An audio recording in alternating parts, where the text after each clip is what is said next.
Paper article of Gordon and my trip on our bicycles. We had 3 speeds, didn't we?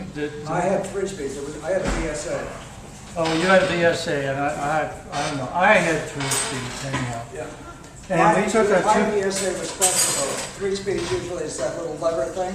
Yeah. It's a twist grip. Oh, I had a lever. Yeah. Instead of accelerating, you were changing gears. Well, we took a 280-mile trip, according to the newspaper, over 10 days. And I was 15 and Gordon was 13. We were on our own for 10 days, but we had lots of money. We had $100 in traveler's checks to spend any way we wanted. And on the first day... Can I start before the first day?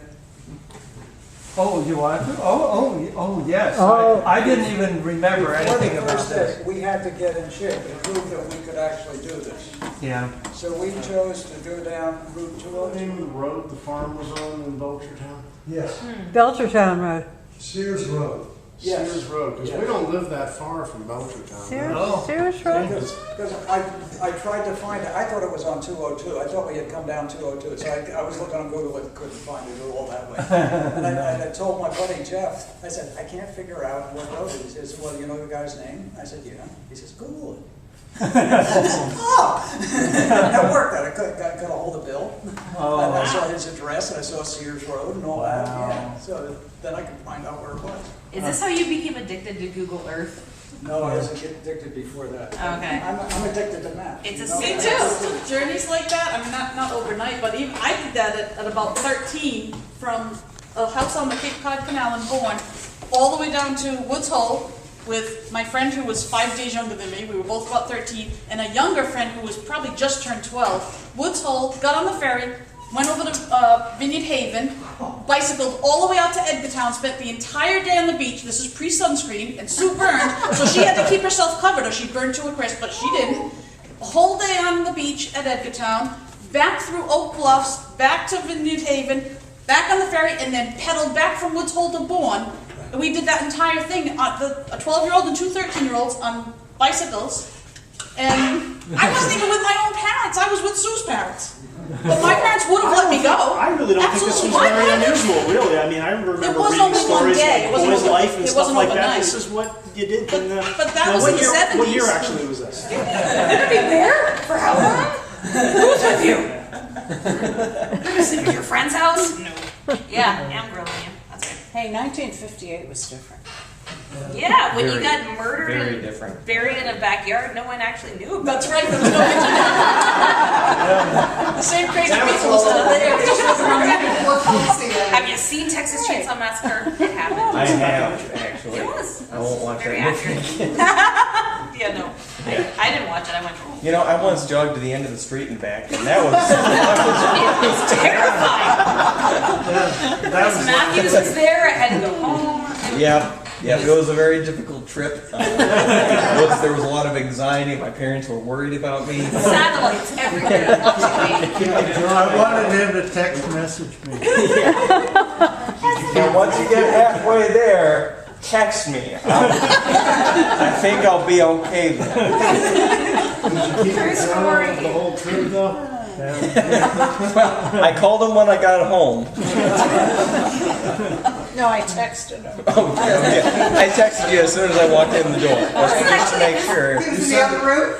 Yeah. You sent a text. No, he walked right by him, probably. This is actually like what I was saying earlier about when I'm exhausted.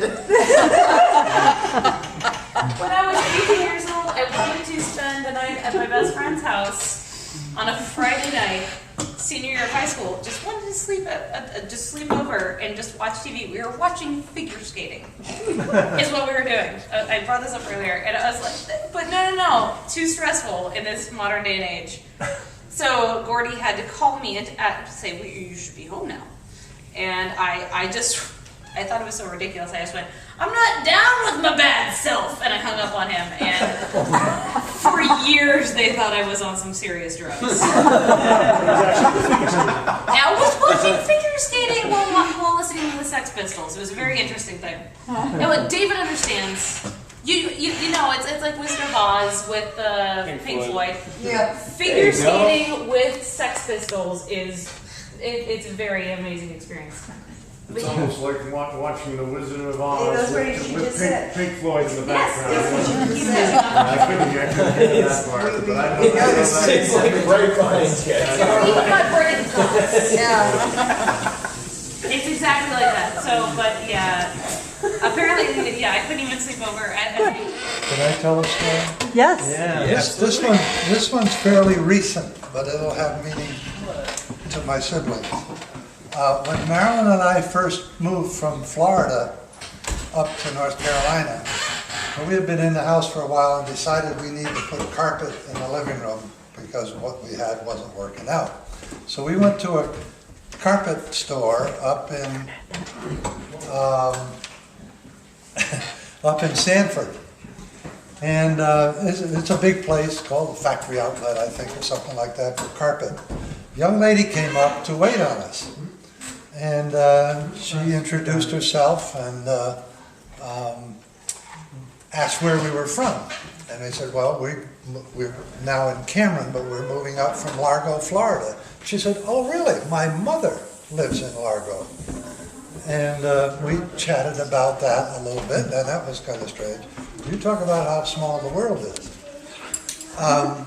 She said, but where were you from before that? And I said, well, we lived a lot in Massachusetts. In fact, I was born in Massachusetts. And she said, oh, where? I said, Palmer, Massachusetts. Really? She said. My husband was born in Palmer, Massachusetts. His name was Richard Miller. Oh. And she had married the son of the Richard Miller we grew up with that lived just down the hill near the Dittos. Aren't they the ones that took care of Paul when he was born? Beverly, I think, was Beverly Miller. Because we all had whooping cough, and and when Paul was born, they snatched him away and took him down the road. So in the end, we That's did why get it's to so meet strange. her husband's parents, Richard that we knew, wintered in Florida. They came back and stopped to see them, and we went out, we had dinner, and got to see him again. Haven't seen him since, but to me, it was the most bizarre kind of a meeting. And we now